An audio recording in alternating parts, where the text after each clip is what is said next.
Reading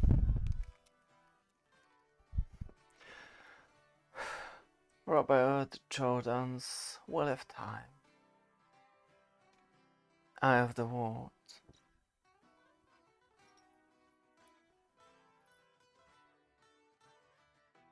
Part 15.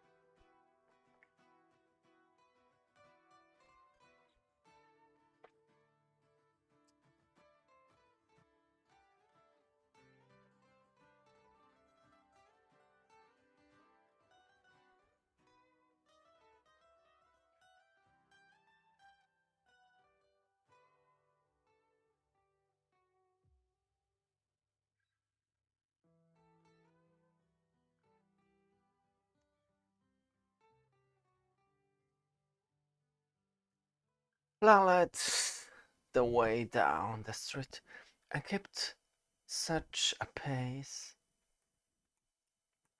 that it wasn't long before Rand noticed a distance had opened up, separating the warder and the Aescidite from the rest of the group.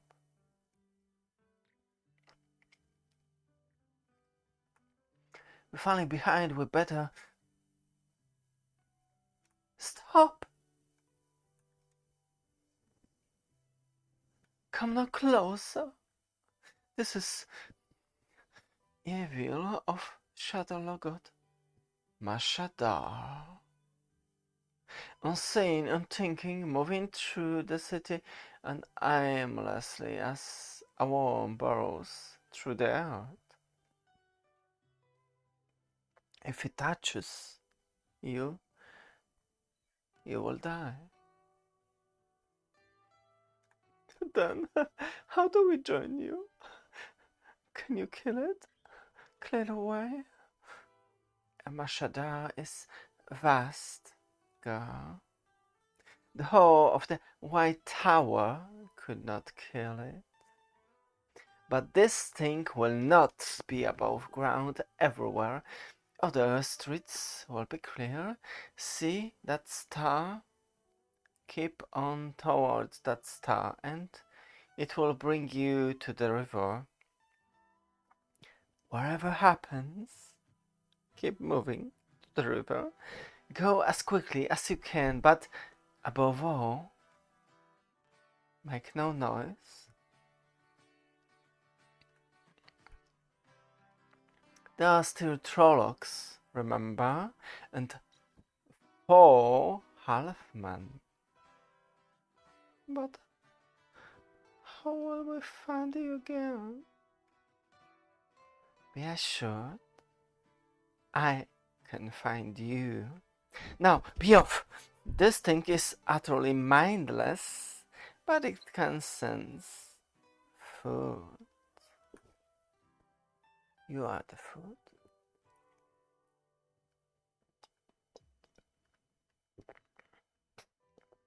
So move on.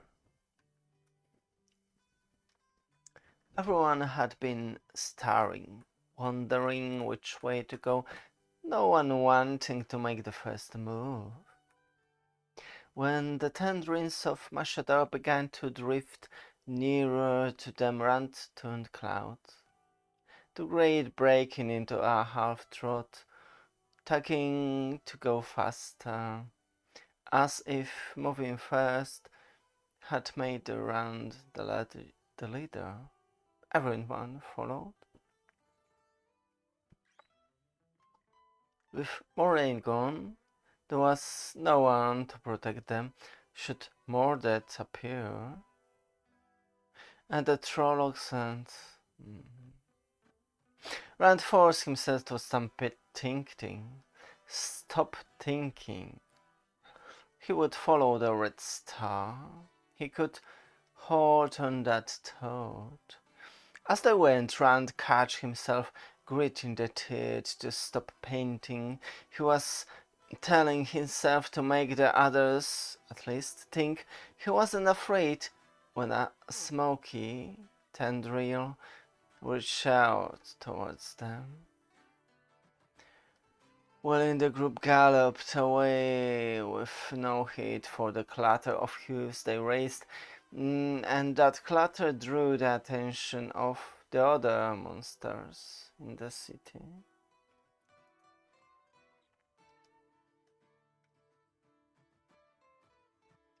Even as Raut shouted, "This way!" he heard the same cry from 5 different throats, and a glance back showed the companions disappearing in as many directions. Trolloc pursued them all. 3 Trollocs ran at his own heels. Catchpaws waving in the air, Rand's skin crawled when he realized they were matching clouds stride for stride.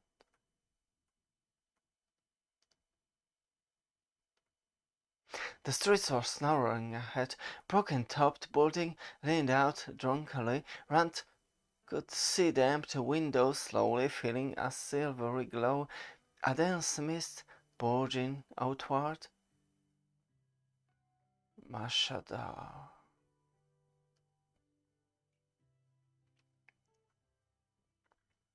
The Trolloc still ran, less than 50 paces back, close enough for Rand to see clearly a Fate rode behind them. As the Trollocs seemed to be fleeing, the halfman as much as to pursue round.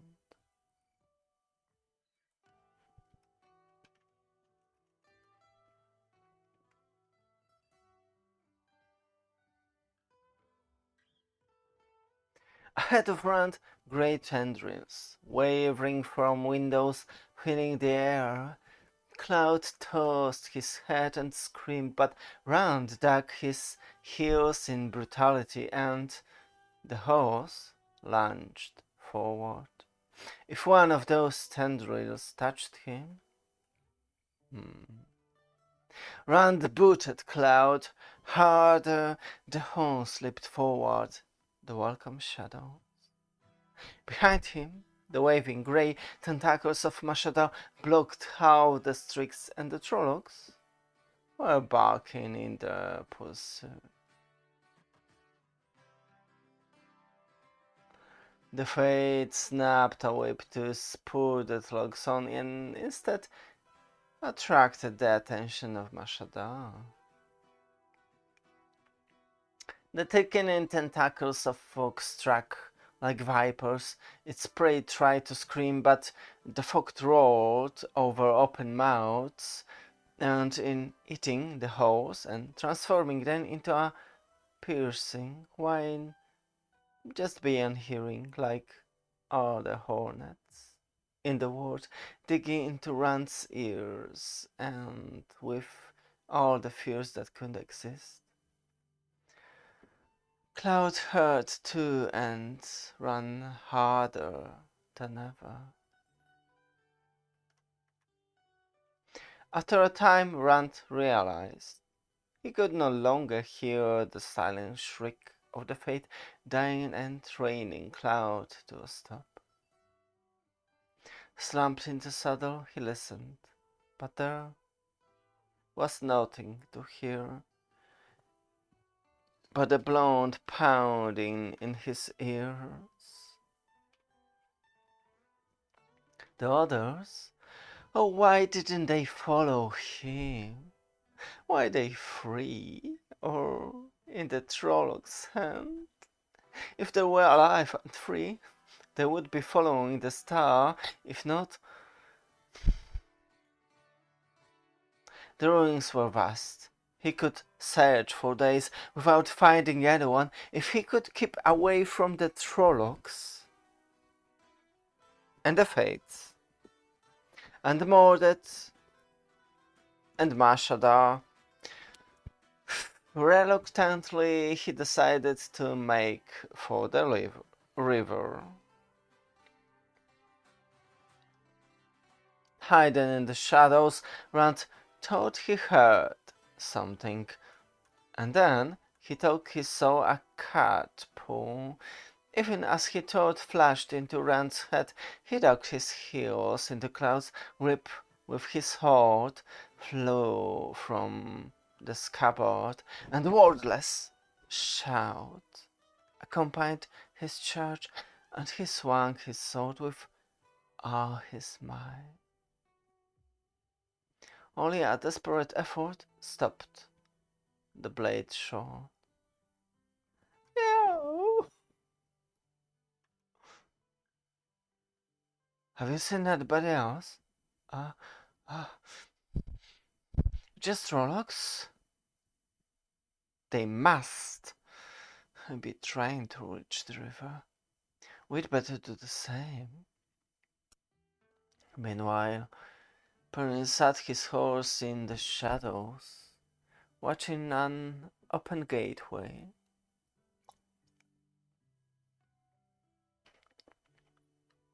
He knew that Matt and almost everyone in Demonsville considered him slow of thoughts. But he just preferred to think things all the way through if he could. Quick, careless thinking had gotten Matt into hot water one time after another. To reach the gate, Perrin would have to ride nearly 100 spans with only the night shielding him from searching eyes. That was not a pleasant thought. What did Lance say? 100 logs and a 4 fates? And Moraine said, get to the river. Careful, Toad had not given him much, but he had made his decision. He rode towards the gate. As he did, another horse appeared at the far side of the square and stopped. If that dark shape was a fate,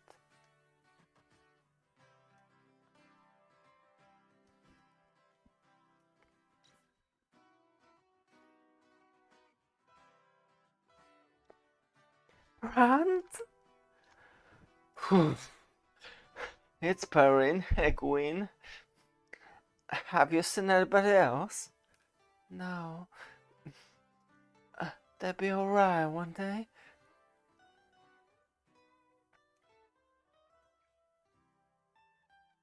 One day.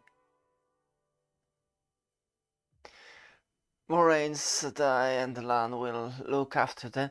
They look after all of us once we get to the river.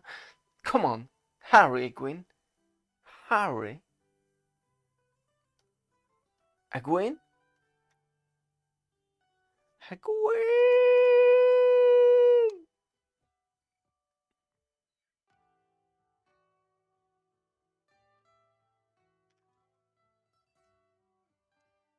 I still say it's over there. We're going north at the end, and that means east is that way? There it is. Wait, do you? Oh, they were running towards the river now, but Rand wasn't sure it would do any good. The Trollocs were speeding after them now. Half a step gained, and the catchpaws could drag him and Matt out of their saddles. But where was Tom? Had the Gleeman decided he was better off on his own, since the Trollocs had fastened on the boys? Suddenly Tom galloped out of the night hard behind the Trollocs. And then the moonlight flashes of steel.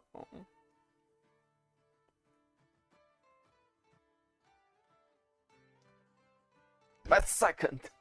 Best knives. That will bring others. I hope the river isn't too far.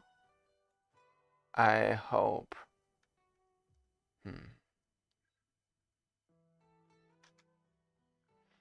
Instead of saying what he hoped, Tom shook his head and took off at a quick canter, with Rand and Matt in tow. When they reached the river, Rand could not see the far side at all. He didn't like the idea of crossing in the dark, but he liked the idea of staying on the side even less. Pick a direction, upriver or downriver. But others could be anywhere. Any way we choose could just take us further away. So it could. So it could. They continue on, and for a time, nothing changed. The bank was higher in some places, lower in others. The trees grew thicker or thinner out. But the night and the river and the wind were all the same, cold and black. And then they saw a light ahead, and they drew closer. They could see it was well above the river, as if it were in a tree. Finally, they could make it out the source of the light, a lantern, hoisted atop the masts of a large trader's boat. Now that is better than an Aes Sedai raft, isn't it? It doesn't look as if this vessel is made to carry horses, but considering the danger he's in which we are going to warn him of, the Captain Mary reasonable.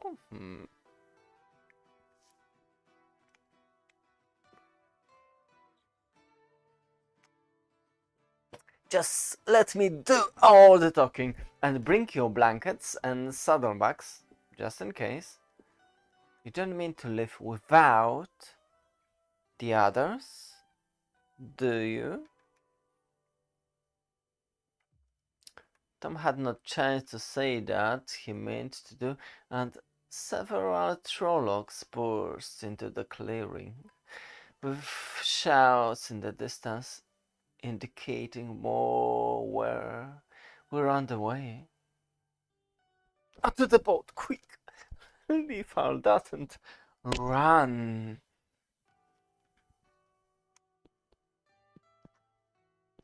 You're on the boat! Wake up, you fools! Trollocs!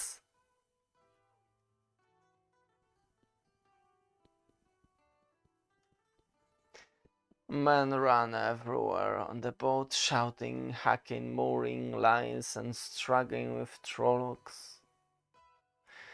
Suddenly something slammed across Rand's back, smashing him to the deck.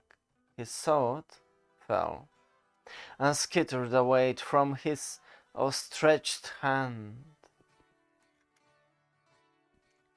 Painful, Rand managed to look over his shoulder and knew that his luck had run out. He struggled to move, to get to his sword or to get away, but arms and legs moved jerkily. Only half as he wanted.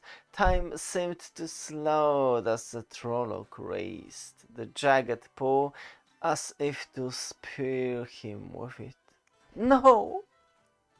Suddenly the ship lurched, and a boom swung out of the shadow, catching the Trolloc in the chest with a crunch of breaking bones, sweeping it over the side. Well, that will have you stop my luck. Help! Fortune, where do you be? Get help! You can no hide from me on my own ship. Get Flora and Gelb out there. Shakily Rand got to his feet and picked up his sword, for once holding it in both hands, the way Land had taught him, but there was nothing left on which to use it. Oh, Gap, were you not supposed to secure the boom? But I did. Tied it down tight. Admit I'm a little slow about things and then Captain Dumon, but I get them done. No, so slow at sleeping when you should be standing watch. We could be murdered to a man for all of you. No, Captain, no. It was him.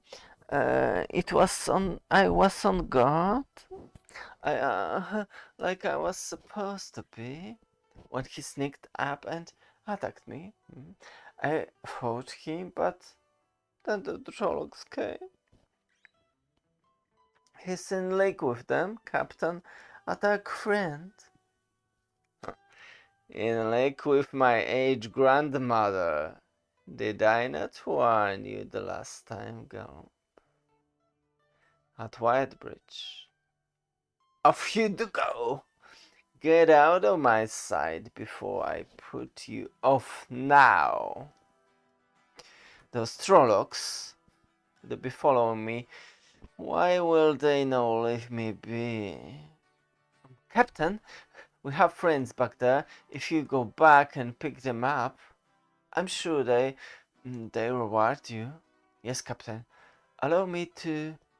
No.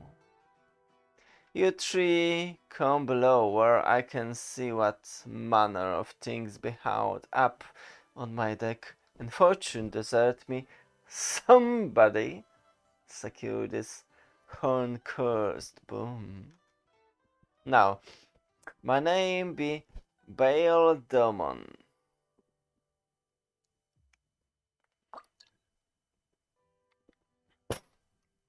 Captain and owner of the spray which be this ship. Now, be you, and why should I not throw you over the side for the trouble you've brought me? We didn't mean to cause you trouble. We were on our way to Camlin and then where the wind takes us. That's how Gleeman travels, like dust on the wind. Dust on the wind. And a Gleeman, you understand, Tom Merlin by name. Those two country loads want to become my apprentices. Toad, I am not yet sure that I want them. Not sure yet, no. That'd be overwhelming, but it tells me nothing. Fortune prick me that place be on no road to Camlin from anywhere and ever heard tell of. Oh, now that is a story. And then Tom straightway began to unfold it. A story of the pursuit of ancient treasure and the dangers faced in the attempt. Rand recognized many of the details and dangers in the story as things that had happened through scaled slightly to make Tom the focus of the danger and the daring do. Mildred, Drakkar, Mordred, Mashador, and the Trollocs that had pursued Tom and the boys onto the spray were all explained by the Gleeman with such skill, Rand realized his jaw had dropped.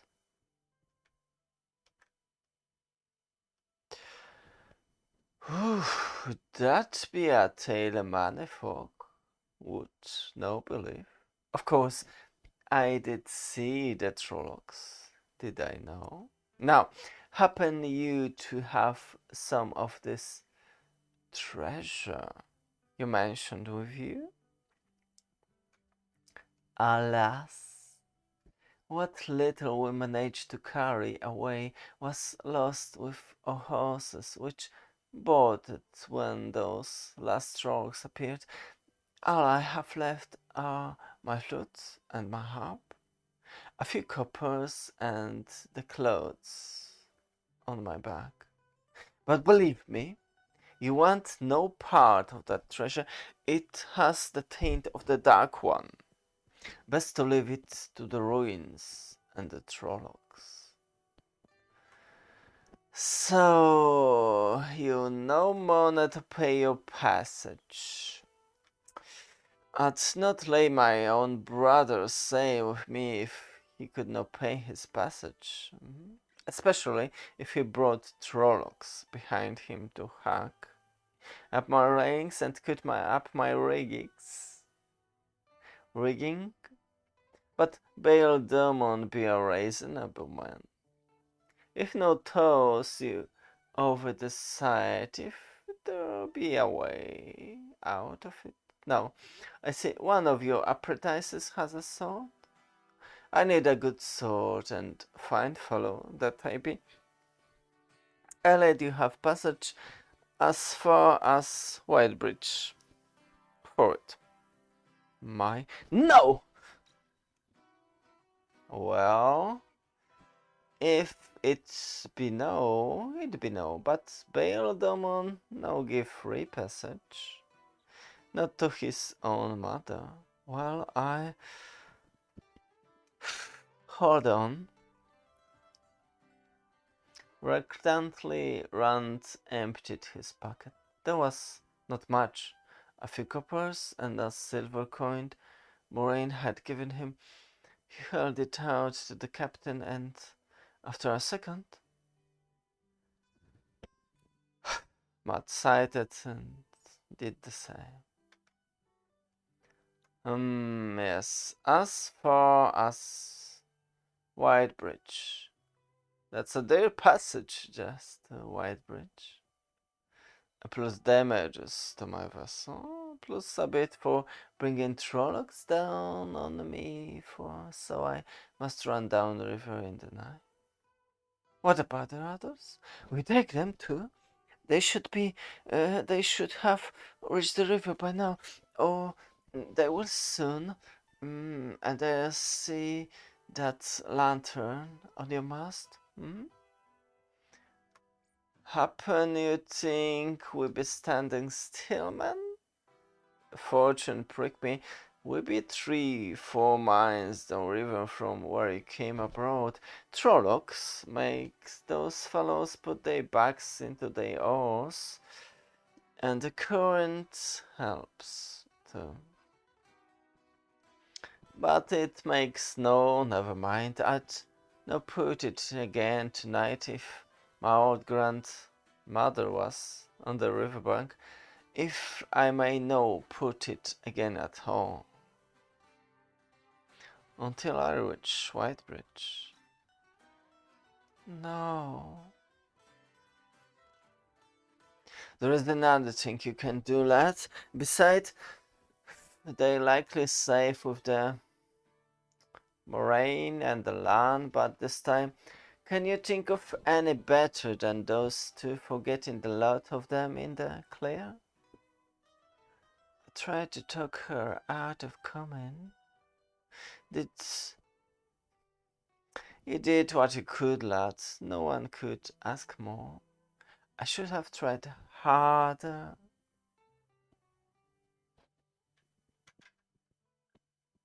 The next day. They are gone. 4 halfmen started thought about house before dawn. As near as I can tell, but the Trollocs have vanished, even the corpses. One could always hope they had gone back into the Shadow Logot and become seen about it. but that would be too much to wish. There was no clear sign of the boy scent or any of the others. The tracks are too muddled to tell anything, but this odor is important, Moraine. I could accept Trollocs in the two rivers, even 100 Trollocs, but this? There must have been 1,000 in the hunt for us yesterday.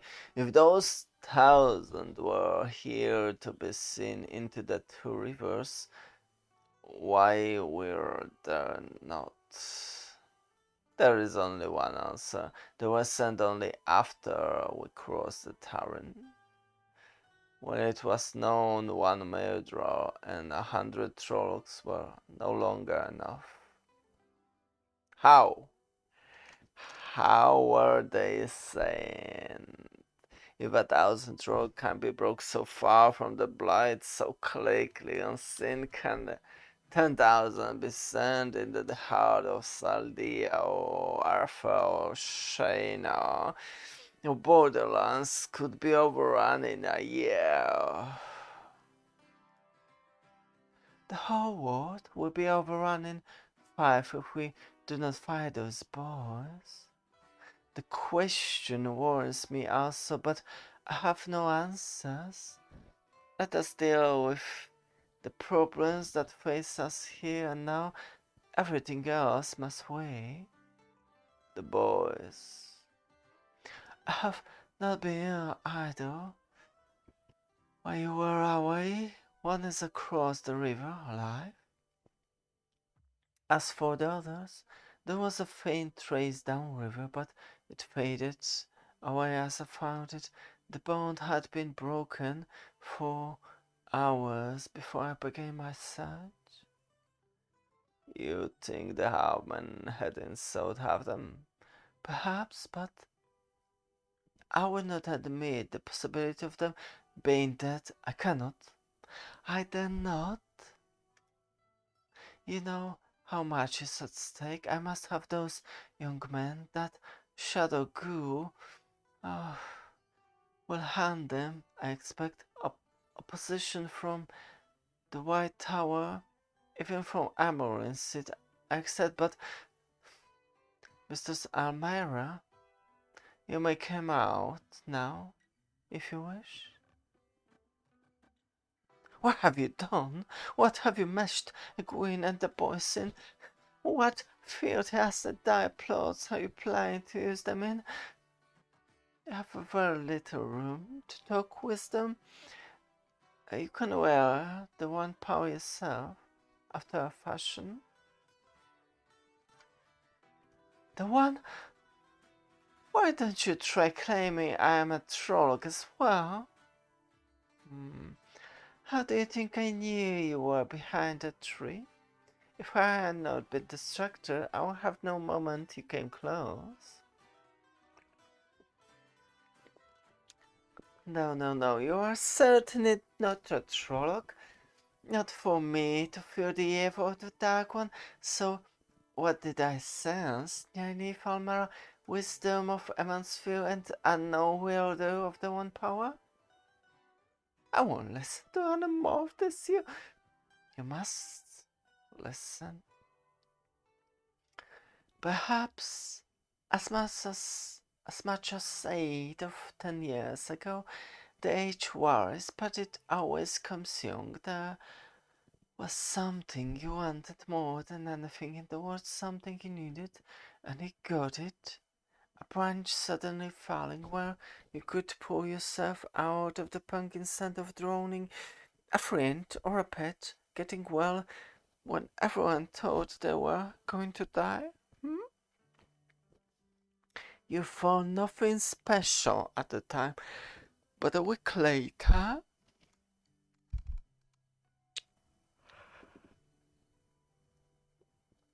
you had the true source. Perhaps a fever and chills, or headaches, a numbness, an accelerator, are mixed together, and there are others. Do you remember? We go further. You use the power to heal Perrin or Gwyn at some time. An affinity develops. You can see the presence of someone you have healed. In Baron, you came straight to the second line. True, it was not the nearest in Annegate you could even enter, and only Gwyn and Perrin were at the inn when you arrived. So was it Perrin or Egwin or both? Egwin. She had breakbone fever. I was still apprenticed to Mistress Brown, and she sent me to watch Egwin. I was young, and I didn't know the wisdom had everything well in head. I thought Egwin was dying. I used to look after her. Sometimes when she was a toddler, when her mother was busy, and I started crying because I thought I was going to have to watch her die. When Master Pine came back to check on her now, like the feeling had broken. A week later, I found the floor in the sitting room, shaking and burning by turns. Oh, Mistress Barra bundled me into bed, but by supper time it was gone. You were very lucky. You have managed accurate control of a power, even if touching the true source comes at random. If you had not, it would have killed you eventually. You have great potential. I think with training you might become even more powerful than Egwene, and I believe she can become one of the most powerful. As I die, we have seen in centuries. No, I have nothing to do with.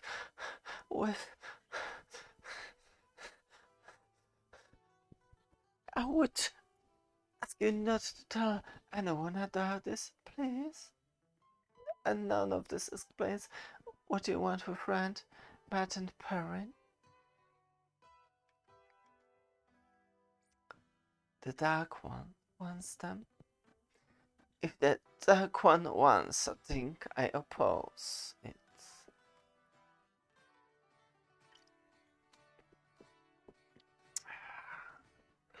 Can there be a simpler reason or better? Lad, we must be going, so I think afraid the wisdom will not be accompanying us. Oh yes, I will be coming with you. You cannot keep me from him. No one will try to keep you from it. A part of the pattern. Perhaps so.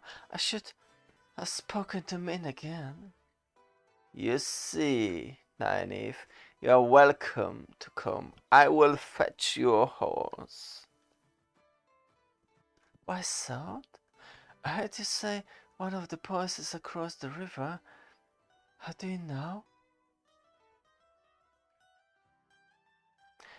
I gave each of the boys a token. It created a bond, a sort between them and me. So long as they are alive and have those coins in their possession, I will be able to find them. I don't like anything that connects you with anyone from Edmondsfield, but if it will help us find them, it will. I won't gather the young man across the river first.